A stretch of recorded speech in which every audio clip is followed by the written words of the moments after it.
먼저 말씀을 보겠습니다. 열왕기하 6장 1절에서 7절입니다. 열왕기하 6장 1절에서 7절. 선지자의 제자들이 엘리사에게 이르되 보소서 우리가 당신과 함께 거주하는 이곳이 우리에게는 좁으니 우리가 요단으로 가서 거기서 각각 한 제목을 가져다가 그곳에 우리가 거주할 처소를 세우사이다 하니 엘리사가 이르되 가라 하는지라. 그 하나가 이르되 청하건대 당신도 종들과 함께 하소서 하니 엘리사가 이르되 내가 가리라 하고 드디어 그들과 함께 가니라. 우리가 요단에 이르러 나무를 베더니 한 사람이 나무를 벨 때에 쇠도끼가 물에 떨어진지라. 이에 외쳐 이르되 내 주여 이는 빌려온 것이니이다 하니 하나님의 사람이 이르되 어디 빠졌느냐 하매 그곳을 보이는지라. 엘리사가 나뭇가지를 베어 물에 던져 쇠도끼를 떠오르게 하고 이르되 너는 그것을 집으라 하니 그 사람이 손을 내밀어 그것을 집으니라. 아멘. 자, 우리 시간에 오늘 황준 목사님이 오셨습니다. 열왕기하 6장 1절에 7절 말씀을 통해서 큰 은혜 받는 그런 시간이 되셨으면 좋겠습니다. 자, 우리 목사님 나오실 때 우리 할렐루야로 하나님 영광 돌리시겠습니다. 할렐루야.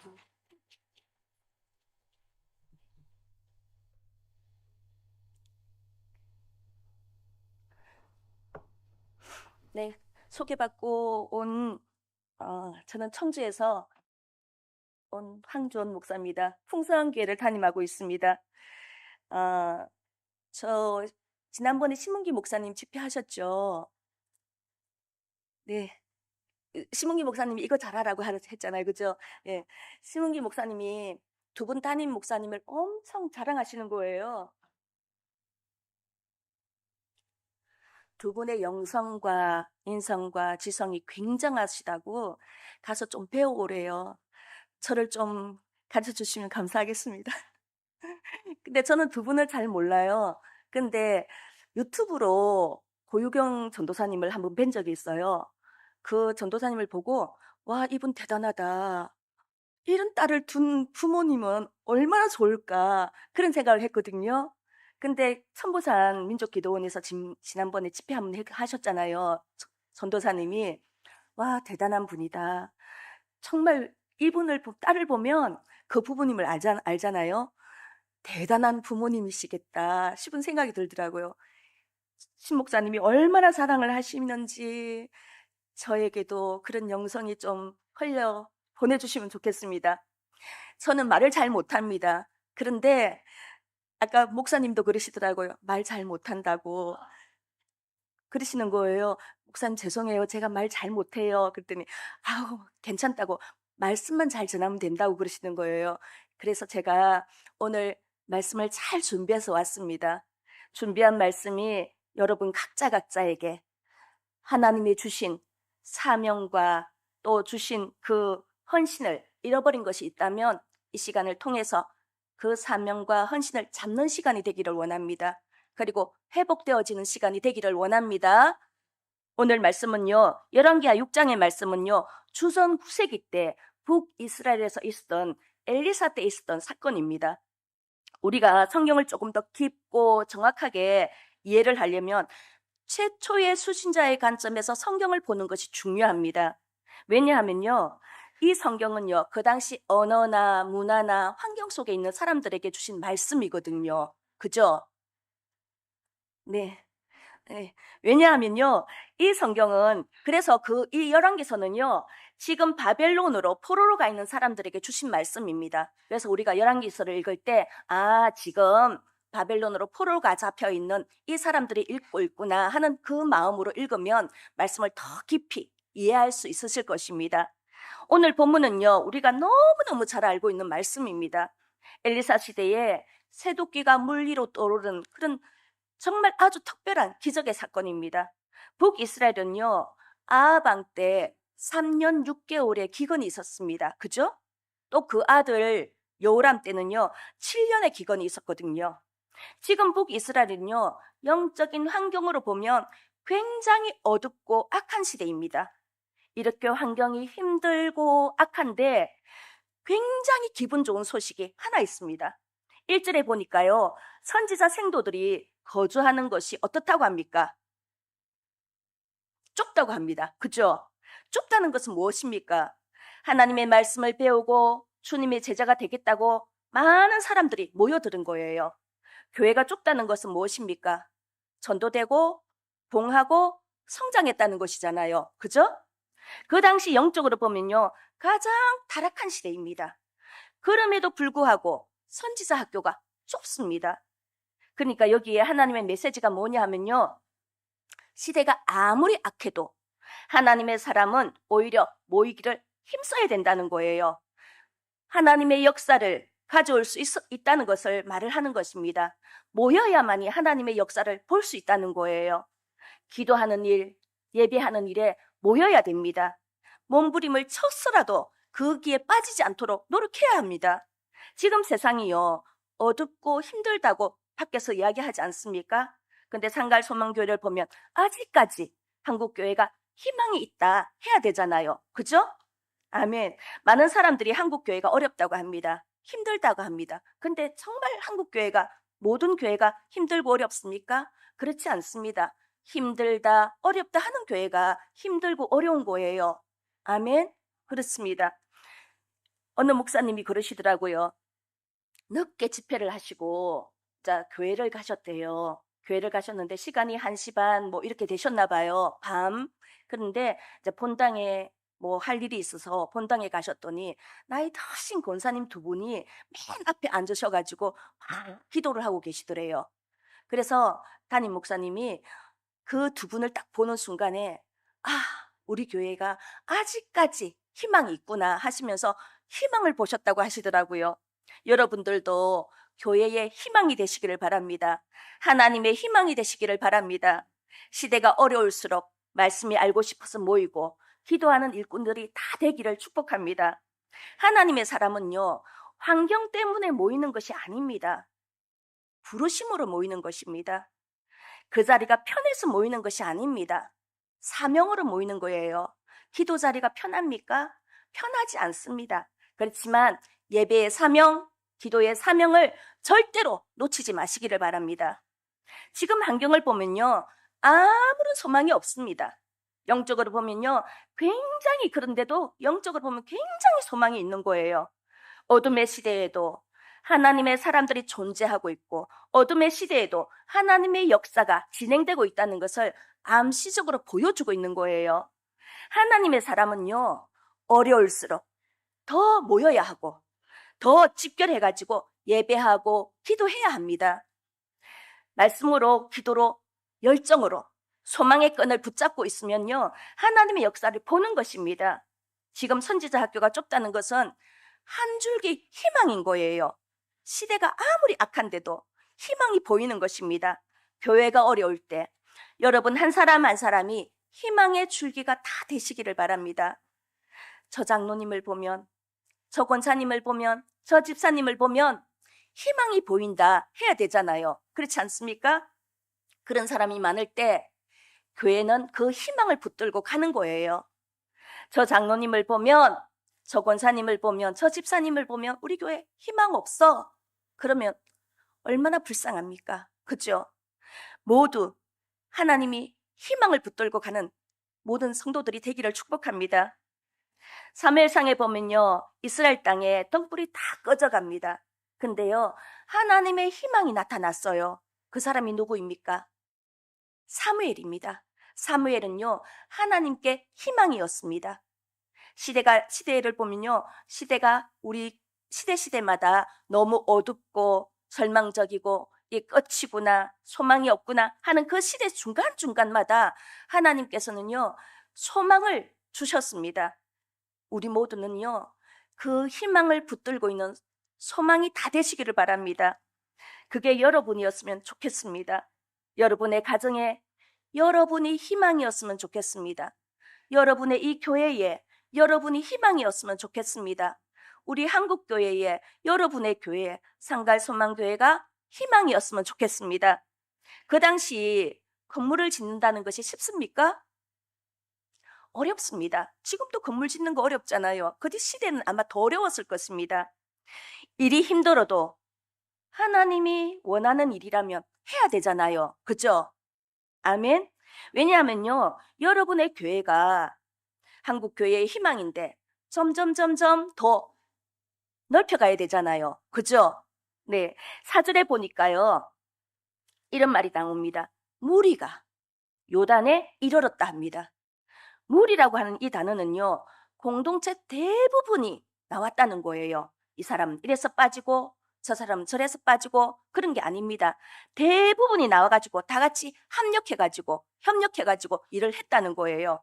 교회도 예배 드립시다 하면 무리가 나와서 예배 드리고, 기도합시다 하면 누가 나와야 됩니까? 무리가 나와서 기도하고, 헌신합시다 하면 누가 나와야 됩니까? 무리가 나와서 헌신하면 얼마나 좋겠습니까? 그러면 어려운 일이 없을 것 같아요. 그죠? 근데 무리가 안 하고요, 한 사람, 한두 사람이 하면 그게 힘든 거예요. 아멘? 그런데 무리가 하면요, 어렵고 힘든 일도 어렵고 힘들지 않을 수 있는 것입니다. 가정에서도 한 사람이 그 짐을 다 지고 가려면 얼마나 힘듭니까? 가정에서도 다 무리가, 가족 전체가 같이 그 짐을 지고 나간다면 능히 지고 나갈 수 있을 것입니다. 그래서 하나님의 이런 일 할 때는요, 나 혼자 하려고 하지 말고 하나님과 늘 동행해야 한다는 것입니다. 제자들이 하나님, 제가 하나님 일 하겠습니다. 걱정하지 마세요. 주님은 아무것도 하지 마세요. 제가 다 할게요. 그럴 수 있거든요. 그러면 안 되잖아요. 주님이 동행해 주셔야 되잖아요. 아멘.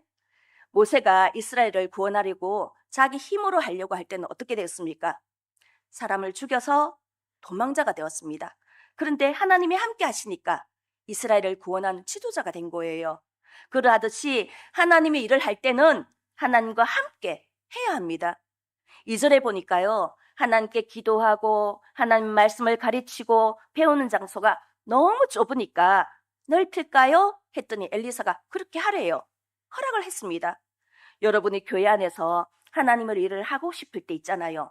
교사를 한다든지 찬양단을 한다든지 또 뭐 주방 일을 한다든지 전도단을 한다든지 여러 기관들이 있지 않습니까? 그 일을 하고 싶을 때가 있을 것입니다. 그러면 아무리 옳은 일이라 할지라도 하나님께 기도하고 담임 목사님께 여쭤봐가지고 허락을 받고 하는 것이 좋습니다. 지금 엘리사가 시킨 것도 아니에요. 그죠? 생도들이 자원해가지고 집을 짓겠다고 했잖아요. 그죠? 그러니까 아무리 좋은 일도요, 허락받고 의논하는 것이 좋다는 거예요. 그런데 더 중요한 것은 하나님이 일을 할 때 혼자 하면 안 된다는 거예요.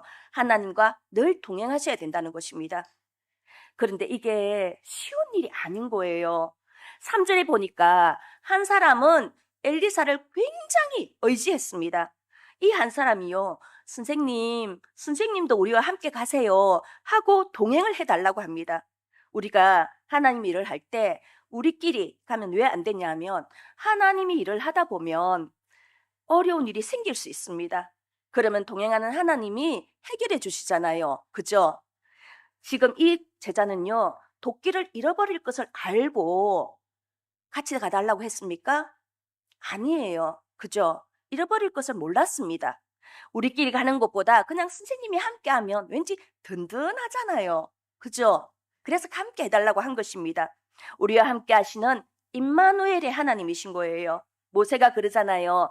가나안 땅에 적과 꿀이 흐르는 것보다 하나님이 함께 하시는 것이 더 중요하다고 이야기합니다. 하나님이 가지 아니하시려거든 우리를 그곳에 올려 보내지 말라고 하잖아요. 약속의 땅에 가는 것이 중요한 것이 아닙니다. 하나님이 함께 하여야 더 안전한 거예요. 제가 교회 다니기 전에 저희 남편이 1년에 한 번, 2번 정도 여름에 고사리 꺾으러 가자. 제가 하는 게 아니고 남편이 고사리 꺾으러 가자, 쑥캐러 가자, 뭐 송이 따러 가자 그래요. 그럼 저는 산을 오르는 게 싫습니다. 여름에 땀도 많이 나고. 여름에 산에 가보셨어요?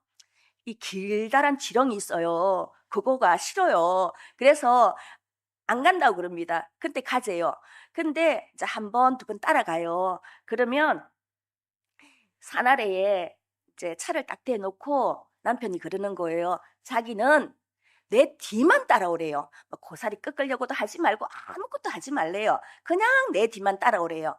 그래서 저는 산을 잘 못 타서 이제 남편이 뒤통수만 보고 올라가는 거예요. 올라가는데 아무리 고사리를 안 꺾으려고 해도 이게 고사리가 눈에 보일 때가 있어요. 그러면 이 고사리를 탁 꺾잖아요. 그러면 눈을 들으면 남편이 없어요. 그러면 막 부르는 거예요. 막 진수 아빠 이름 불러요. 그러면 조금 있으면 저쪽에서 나타나요. 진수 엄마 이쪽으로 오라고 막 그래요. 그러면 그쪽으로 막 올라가요. 장화 신었죠? 가방은 또 막 엄청 큰 거 들었어요. 고사리 끄지도 못하면서 또 칼도 하나 들었죠? 막 그래가 막 올라가요. 올라가다 보면 어느 정도 올라오면요. 신랑이 없어져요. 그러면 또 올라가면 또 없잖아요. 그럼 또 불러요. 막 부르면 또 저쪽에서 이리 오라고 막 그래요. 근데요. 이게 한 번 부르고 두 번 부르고 세 번 부르잖아요. 이제 아는 거예요. 내가 부르면 나타난다. 남편이 나타난다. 그래가지고 없어도 불안하지가 않은 거예요. 우리가 그렇습니다. 우리가 주님과 함께 해야 되는 거예요.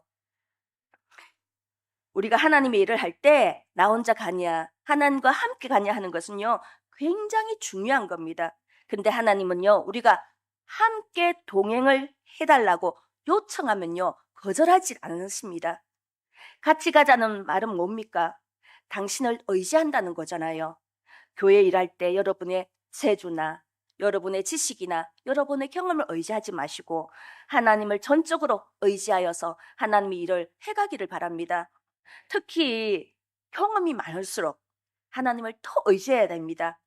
실력이 쌓일수록 더 하나님을 의지해야 됩니다. 아는 것이 많을수록 더 하나님을 의지해야 됩니다. 왜 그런 줄 아세요? 원숭이가 나무에서 떨어질 때가 있거든요. 조심해야 됩니다. 하나님의 일은요, 실력으로도 안 되고 경험으로도 안 되고 지식으로 안 되는 것이 너무너무 많습니다. 그렇기 때문에 하나님의 일을 할 때는요, 허락도 받고 의논도 해야 하지만 절대적으로 혼자 하려고 하지 말고 하나님을 전폭적으로 의지하면서 그 일을 해야 하는 거예요. 한 제자가 함께 가달라고 부탁하니까 마치 기다렸다는 듯이 엘리사가 두 번도 생각을 안 합니다. 하겠다고 하잖아요. 그죠? 이 말은요, 하나님은 우리가 함께 가달라고 부탁할 때까지 기다리신다는 겁니다. 하나님은요, 우리가 강권적으로 우리에게 안 하십니다. 자율적으로 하시기 때문에요, 내가 먼저 하나님의 도움을 요청하기를 기다리시는 거예요. 주님 도와주세요. 여러분의 도움을 요청하기를 기다리시는 겁니다. 누가복음 15장에 보면 아버지가 형제가 돌아오면 입힐 옷 준비해놨죠. 반지도 준비해놨죠. 신발도 준비해놨죠. 살찐소도 준비해놨습니다. 아들만 돌아오기를 기다리고 있는 겁니다. 하나님은요, 이미 도와줄 준비를 다 하고 계시는 거예요. 도와달라는 말만 하면 되는 겁니다. 아멘. 우리가 주님 함께 해주세요, 도와주세요 하면 되는 겁니다. 하나님은요, 이미 함께 하시기로 마음을 정하신 거예요. 아멘. 요단 주변에는요, 제목감 나무들이 굉장히 많거든요. 그때는 지금처럼 기술이 발달해가지고 전기톱 있었습니까? 질문이 어렵습니까? 그때 그 당시 전기톱 있었습니까? 전기톱 없었습니다. 그래서 나무 베는데 힘듭니다. 그래서 제자들이요, 한 마음이 되어서 요단에서 나무를 베는데 한 사람이 나무를 벨 때 새도끼가 물에 빠졌습니다. 지금 하나님이 일하다가 어려운 일 당했죠. 그죠? 엘리사가 하라고 허락을 했습니다. 그죠? 순종했어요. 그리고 지금 하나님이 동행을 하고 계시는 거예요. 그죠? 우리가 주님 일을 하다 보면 주님이 하라고 허락하셔서 순종도 하고 또 주님과 함께하고 있는데 예기치 않은 어려운 일이 있을 수 있습니다. 마태복음 14장에 보면 예수님이 제자들에게 배를 타고 건너편으로 가래요. 주님이 가라고 하셨어요. 그래서 순종했습니다. 근데 어떻게 되었습니까? 광풍이 일어나서 죽을 뻔하다가 살아나죠? 그죠? 또 예수님이 제자들에게 물 위를 걸어오라고 그러잖아요. 그래서 베드로가 순종했어요. 물 위를 걸어갔어요. 갔는데 빠질 뻔하다가 예수님이 건져주시잖아요. 그죠? 그런데요, 다른 사람의 돕기는 안 빠졌는데 그중에 한 사람의 도끼만 빠졌습니다. 이건 뭐냐 하면요. 아직 훈련이 덜 됐거나 하나님이 일을 하는 데 있어서 조심성이 없었던 거예요. 아무래도 물가에서 도끼질을 하다 보면 사람이 빠질 수도 있고 도끼가 빠질 수도 있는 거잖아요. 그러면 조심해야 되는 거잖아요. 근데 그 한 사람이 여러분이 아니었으면 좋겠습니다. 아멘. 이 쇠도끼는요, 빌린 도끼예요.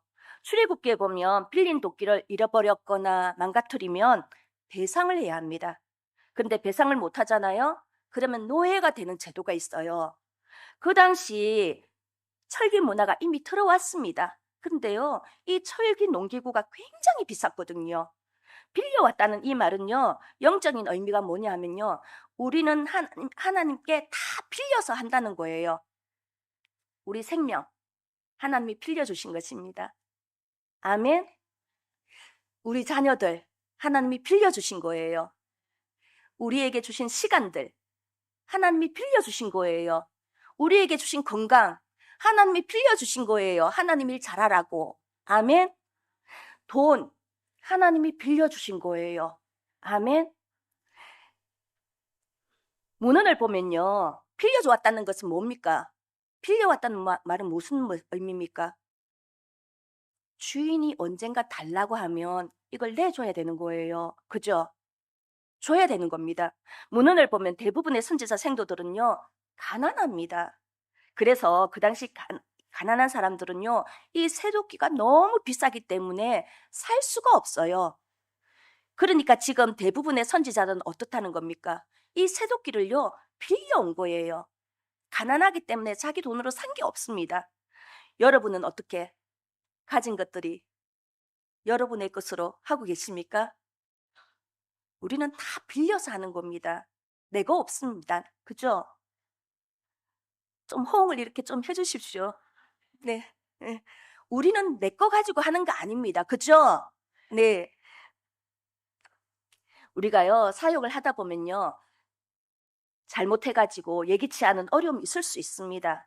여러분이 잘못한 것이 설령 있다 하더라도 좌절하거나 포기하지 마시고 주님께 용서를 구하시고요. 도와달라고 요청하시기를 바랍니다. 엘리사가 도끼를 빌려와서 왜 조심해서 안 하고 왜 그렇게 함부로 해가지고 물에 빠졌냐고, 너 빠져! 이렇게 했습니까? 안 했습니다. 그죠? 라고 시키지 않았어요.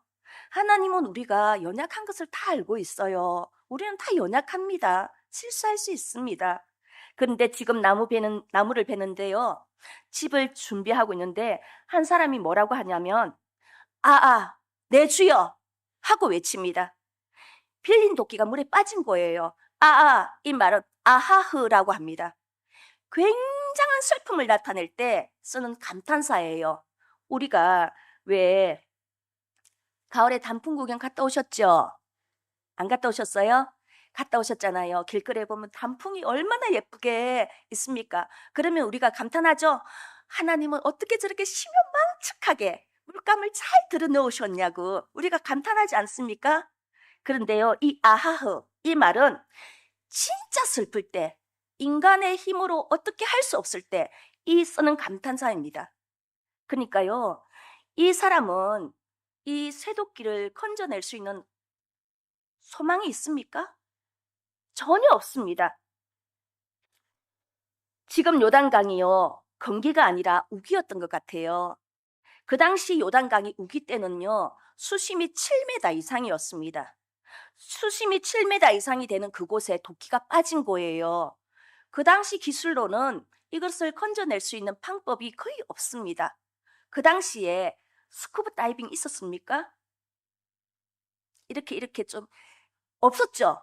예, 없었습니다. 전혀 없었습니다. 그러면 목사님, 아람 장군 나아만은 요단강에 들어가서 이렇게 몸 씻었잖아요. 7번이나. 그럼 어떻게 들어갔습니까? 하고 질문할 수 있어요. 그죠? 그때는 우기가 아니고 건기 때입니다. 건기 때는요, 이 요단강의 수심이 1m 정도 된다고 합니다. 그래서 그때는 들어갈 수 있었다는 거예요. 근데 지금은요, 수심이 7m이기 때문에 들어갈 수가 없습니다. 이 도끼를요, 건져낼 방법이 없습니다. 그런데 성경은요, 참 묘미가 있는 게, 한 사람이 이 말을 반대로 말하면 다른 사람은 다 괜찮다는 거예요. 이 한 사람이 이에 외쳐 내 주여 하고 엘리사를 찾습니다. 이에라고 하는 이 말은요, 번역기에 안 나오는 단어입니다. 의미적으로 번역을 하면 무슨 말이냐? 빠지자마자 즉시로, 빠지자마자 바로 누구에게 외쳤다는 것입니까? 엘리사를 찾은 것입니다. 예수 그리스도를 찾은 것입니다. 하나님을 부른 것이에요. 아멘. 그러니까 우리가 주님과 동행하고 있어도 잘못할 수 있고 어려운 일이 생길 수 있습니다. 근데 문제가 뭐냐 하면요, 문제가 생겼을 때 세상의 방법 찾아가지 마시고, 우상 찾아가지 마시고, 사람 찾아가지 마시고 주님 찾으시길 바랍니다. 이스라엘 백성들은 어떻게 했습니까? 문제만 생기면 우상을 찾아갔거든요. 그죠? 여러분과 함께 하시는 하나님 계시잖아요. 여러분 옆에 계시는 주님을 찾으시길 바랍니다. 주님께 외치면 그분은 응답하십니다. 하나님의 사람이 어디 빠졌냐 하고 응답하시잖아요. 그러니까 우리가 아무리 하나님과 동행을 해도 어떤 때는 죄 때문에 우리가 잘못해가지고 결정을 잘못할 때도 있잖아요. 그래서 어떤 때는 잘못한 것도, 근데 내가 잘못한 것도 아닌데 어떤 때는 내가 잘못한 것도 아닌데 어려운 일이 생길 수 있고, 죄 때문에 어려운 일이 생길 수 있습니다. 또 어떤 때는 영적으로 사단의 방해 때문에 어려운 일이 생길 수 있는 거예요. 그죠? 그럴 때 우리는요, 주님을 부르는 것 외에 할 수 있는 것이 아무것도 없습니다. 그랬더니 어디 빠졌냐 하고 말을 하지 않습니까? 어디라는 말은요, 장소를 말하거든요. 장소. 빠졌다는 말이요, 나팔이라고 하는데 떨어뜨리다 하는 말입니다. 지금 나팔을 사용했다는 말은 어떤 상황이냐면요, 굉장히 어려운 상황 속에 빠졌다는 거예요. 그리고 어디에 빠졌냐 하니까 여기에 빠졌습니다 하고 말을 하지 않습니까? 이것은 어떤 의미냐 하면요, 하나님께 기도할 때 구체적으로 기도하라는 겁니다. 구체적으로. 이 사람이 처음에는 도끼가 빠졌을 때 이렇게 한 거예요. 주님 도와주세요, 살려주세요, 도끼 빠졌어요, 도끼 건져주세요, 막 그랬거든요. 근데 구체적으로 기도하라는 말은 자세하게 기도하라는 말이거든요. 근데 생각을 해보세요. 사실 하나님이 도끼가 어디에 빠졌는지 모르시겠습니까? 다 알고 계세요. 오늘 제자들이 좁은 것을 알았는데 엘리사는 좁은 것을 몰라서 말을 안 했을까요? 엘리사도 좁은 것을 알았을 거예요. 그런데 제자들이 너무 힘드니까 말을 안 한 겁니다. 교회 일 하다 보면 담임 목사님이 말을 안 할 때도 있어요. 분명히 내 눈에는 저거 해야 되는데 목사님이 말을 안 해. 그거는 뭡니까? 성도들이 저 일을 하려면 힘들기 때문에 말을 안 할 때가 있거든요. 그런 겁니다. 여기 빠졌습니다 하는 말은요, 구체적으로 그것을 보인 겁니다. 이런 겁니다. 보였다 하는 말은요, 라라고 하는데 자세히 뭔가를 밝혀내다는 것입니다. 그러니까 어디에 어떻게 하다가 빠졌는지 자세하게 말을 했다는 거예요. 그러니까 이런 거예요. 이런 겁니다. 주님, 제가 도끼를 들려와가지고 이 나무를 찍으려고 1번, 2번, 3번 찍었거든요. 근데 이 나무가 안 쓰러지는 거예요. 그래서 제가 이번에는 세게 도끼질을 해서 이 나무를 넘어뜨리려고 팔을 힘껏 뒤로 확 젖혔더니 도끼가 내 손에서 쑥 빠져가지고 여기에 풍덩하고 빠졌습니다 하고 자세히 말했다는 거예요. 무슨 말씀인지 알겠죠? 네, 우리가 자세하게 하나님 앞에 기도해야 할 때가 있습니다. 하나님은요, 전제하시잖아요. 전제하시지만 우리 입술을 통해서 신앙의 고백을 듣고 싶어 하시거든요. 하나님은요, 전제하시라고 일방적으로 하지 않습니다. 아멘. 그래서 내게 부르짖으라 하고 기도하면 듣겠다 하시잖아요. 아멘. 여기 빠졌습니다 하는 이 말은 내 입으로 인정하고 하나님을 의지하는 믿음을 표현하기를 원하시는 거예요. 그럴 때 하나님은요, 자신을 희생하셔가지고 결국은 우리를 회복시키는 것입니다. 여기 빠졌습니다 그랬더니 엘리사가요, 나뭇가지를 베어서 물에 던져가지고 쇠도끼를 떠오르게 했습니다. 떠오르다 하는 이 단어는 언제 썼냐 하면요. 사람의 상식으로 이해되지 않는 사건이 일어났을 때 쓰는 단어거든요. 그러니까 쇠도끼를 떠오르는 것은 사람의 힘으로 할 수 없습니다. 초자연적인 일이라는 거예요. 하나님은 우리가 이해할 수 없는 일도 하나님의 방법으로 우리를 회복시키는 것입니다. 그런데 성경을 다시 보면요. 이런 말이 있습니다. 엘리사가 나뭇가지를 베어 물에 던져 새도끼를 떠오르게 했다고 하죠. 베어 이 말은 카차브라고 합니다. 잘라내다는 말입니다. 근데 이 카차브를 어역을 하면요. 희생하다 하는 말입니다. 그러니까 이 말을 어역을 하면 무슨 말이냐면 엘리사가 나뭇가지를 희생시켜서 물에 던졌더니 새도끼가 떠올랐다는 거예요. 그분이 누굽니까? 예수 그리스도십니다. 그리고 너는 그것을 집으라 하니까 집은 거예요. 이 사람이, 이 생도가 이 쇠도끼를 떠오르게 하기 위해서 뭘 한 게 있습니까? 아무것도 한 것이 없습니다. 우리는 아무것도 한 것이 없습니다. 그냥 집으면 되는 것입니다. 믿으면 되는 것입니다. 아멘. 예수 그리스도가 우리 죄를 대신해서 십자가에 못 박혀 죽으시고 죄값을 다 치르시고 부활하셨으니까 그냥 그것을 믿기만 하면 되는 것입니다. 우리가 지금 회복될 수 있는 것은요. 주님이 십자가에 못 박혀 죽으셨기 때문입니다. 예수님의 이름으로 구하라고 하잖아요. 믿지 않으면 구할 수 있습니까?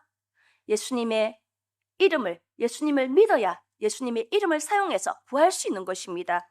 나무가 희생된 것처럼 주님이 십자가를 졌기 때문에 우리는 회복의 근거가 있는 거예요. 그래서 우리가 마지막으로 최종 회복의 종점은 뭐냐면요. 순종입니다. 그 순종이 뭡니까? 그냥 집으면 되는 것입니다. 어떻게? 집는 거 쉽습니까? 어렵습니까? 질문이 어렵습니까? 집는 거 쉽습니까? 어렵습니까? 쉬워요. 순종 쉬워요. 그냥 하라는 대로 하면 되는 것입니다. 어렵지 않아요. 주일 예배 드리세요. 빠지지 마세요. 순종하는 사람은 그 말이 어렵지 않아요. 11조 하세요. 11조 하는 사람에게 그 말은 좀 시험도 되지 않아요. 그죠? 저는 예수님을 좀 늦게 만났습니다. 생각보다. 근데 제가 예수님을 만나기 전에 그냥 인생이 여러분들도 그런 분이 계셨겠지만 숨 쉬는 게 싫었습니다. 내가 왜 살지? 살아야 할 이유가 없었습니다. 밥을 왜 먹지? 먹어야 할 이유를 내가 못 찾고 있었습니다. 그래도 그냥 때가 되니까 먹고 그냥 그런 삶을 살았습니다. 그러다가 왜 TV를 보잖아요. TV를 보면 저는 그때 그 당시 교회도 안 다니고 교회가 뭔지도 모르고 뭐 목사가 뭔지도 모르고 아무것도 몰랐습니다. 이렇게 채널을 돌리다 보면 기독교 방송이 나오잖아요. 그러면 기독교 방송이 나오면 그분이 그때는 누군지 몰랐습니다. 근데 지금은 그분이 누구냐면 조용기 목사님이세요. 이 조용기 목사님이요. 설교를 다 하고 나면 하는 게 딱 하나 있습니다. 딱 하나. 영접 기도를 시킵니다. 여러분 중에 오늘 예수님을 믿을 사람은 일어나세요 해서 영접 기도를 시키거든요. 일어나세요 하면 저는요. TV 앞에서 일어납니다. 집에서 TV 앞에서 일어납니다. 영접 기도를 따라하세요 그러잖아요. 그러면 따라했습니다. 앉으세요 하면 TV 앞에서 앉았습니다. 10번이고 100번이고 목사님이 하라고 하면 그 TV 안에서 그 목사님 하라는 대로 따라했습니다. 그러다가 교회에 전도되어 가지고 교회를 갔습니다. 교회를 갔는데 목사님이 한 3개월 정도 되었는데 목사님이 그러시는 거예요. 강대상에서 가정 예배를 드리면 복이 온다는 거예요. 복을 받아야 되잖아요. 그래서 저는 가정 예배가 뭔지 몰랐습니다. 근데 이제 제가 생각할 때 그때 그 당시 어떻게 생각했냐면은 가정 예배도 예배니까 주일 예배처럼 드리면 되겠지? 그렇게 생각을 했습니다. 그래서 주보를 다 가지고 왔습니다. 주보 순서대로 하려고. 예배가 뭔지 모르니까. 그래서 그 당시 목사님이 오전 예배를 1시간 반 정도 드렸거든요. 찬양부터 광고하잖아요. 교회 광고까지 하는데 1시간 반이 딱 걸렸습니다. 그래서 가정예배 설교를 45분 했습니다. 목사님하고 똑같이. 그리고 가정예배를 1시간 반을 했습니다. 마지막에 막 이렇게 가족들 한 사람 한 사람 기도해 주면서 1시간 반을 했습니다. 그것을 2년 동안 했습니다. 그런데요, 지금이야, 왜 그렇게 어렵게 멀리 뭐 길게 했냐고 막 그랬는데 그때는 그게 길지가 않았습니다. 진짜 안 길었습니다. 막 기도하면 눈물, 콧물 막 이게 다 흘려가지고 도대체 기도를 하면서도 내가 왜 이러고 있지? 내가 왜 이렇게 기도를 하지? 왜 울지? 막 그러면서 기도를 했거든요. 그렇게 하나님이 은혜를 주셨습니다. 하라고 하는 대로 하니까요. 어렵지가 않더라고요. 아멘. 순종하는 사람은요. 순종이 어렵지 않습니다. 근데 순종을 어려워하는 사람은 왜 그런 줄 아십니까? 순종을 해본 적이 없기 때문에 어려운 겁니다. 예수 그리스도께서 우리를 위해서 희생하셨지만 우리가 마지막으로 할 일이 뭐냐 하면요. 우리를 살리신 예수 그리스도가 내민 그 손만 잡으면 되는 겁니다. 여기서 떠오르다 하는 말은요. 추프라고 하거든요. 넘쳐 흐른다는 의미가 있습니다. 추프라는 말은 원래 이런 말이에요. 그러니까 큰 항아리 안에 플라스틱 공이 하나 들어가 있는 거예요. 이 공은 절대로 손으로 꺼낼 수 없습니다. 그럼 어떻게 꺼낼 수 있을까요? 물을 계속 부으면 공이 떠오르겠죠. 그죠? 물을 계속 부으면요. 이 공이 떠오르듯이 하나님의 은혜가 점점 흘러서 사망에서 생명으로 우리를 떠오르게 한 것입니다. 바닥에 있던 쇠도끼가, 죽음에 있던 쇠도끼가 떠오른 것입니다.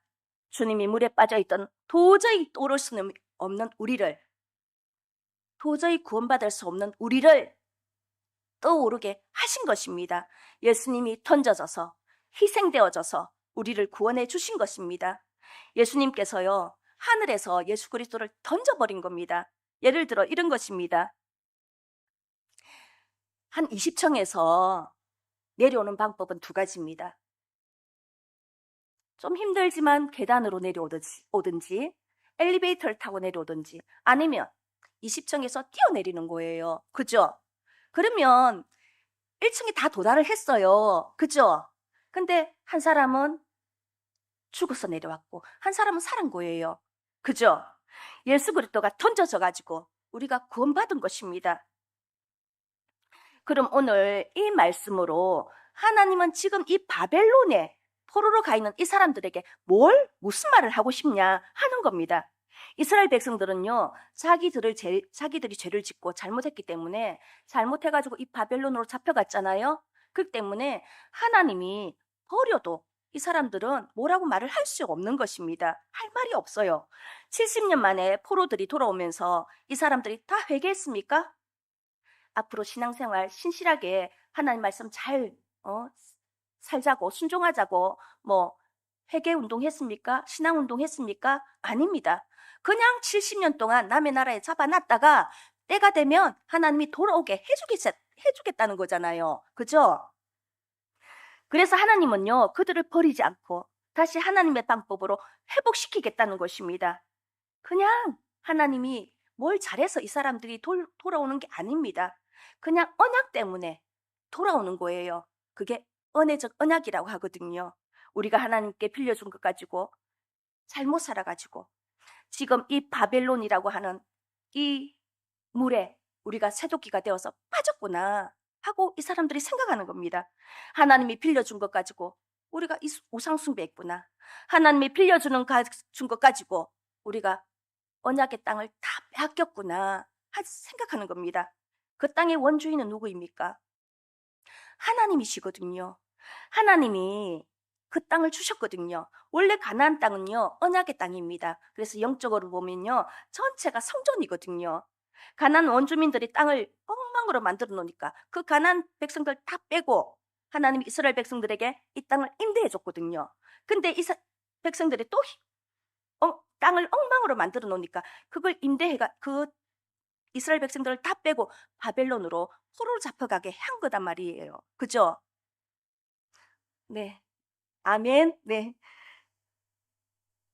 하나님은요, 하나님의 방법으로 쇠도끼를 떠오르게 한 것처럼 하나님은 하나님의 방법으로 우리를 시켜가지고 쇠도끼를 잡을 수 있도록 해주십니다. 성경에는 그 다음 이야기가 안 나오잖아요. 그죠? 근데 우리가 생각을 한번 해봅시다. 한 사람이 이 쇠도끼를 집어가지고 어떻게 했을까요? 우리가 생각을 해보면 또 일하다가 쇠도끼를 빠뜨릴 수가 있으니까 나 일 안 할래. 그랬을까요? 그랬다면 정말 생각이 짧은 사람이죠. 아마 하나님이 일을 할 때 이전보다는 조금 더 조심하지 않았을까요? 그죠? 이스라엘 백성들이 바벨론에서 예루살렘으로 귀환하면서 다시는 포로로 안 잡혀가겠다고 오히려 조심하면서 그렇게 하지 않았겠습니까? 그게 하나님이 그들에게 원하는 것이죠. 오늘 각자에게 말씀이 분명히 각자에게 주신 말씀이 있으실 거라고 믿습니다. 하나님의 마음을 잘 담으셔가지고 하나님께 동행하는 그 일에 순종으로 승리하는 우리가 다 되기를 축복합니다. 기도하겠습니다. 하나님 아버지 감사합니다. 우리가 예배자로 헌신자로 하나님께서 각자에게 맡겨주신 것이 있었는데 살아오면서 그것을 다 잃어버리고 껍데기만 붙들고 있으면서 깨닫지 못하고 있는 것은 없습니까? 이 시간 하나님의 우리의 신앙이 주님과 동행하고 연합하고 순종함으로 주신 사명을 잘 감당해 가기를 원합니다. 우리에게 빌려주신 주님의 뜻으로 주님을 위해 살아가기를 원하오니 주님 우리를 받아주셔서 주님이 원하실 때 칭찬받는 일꾼들이 다 되게 하여 주시옵소서. 우리 주 예수 그리스도 이름으로 기도드립니다. 아멘.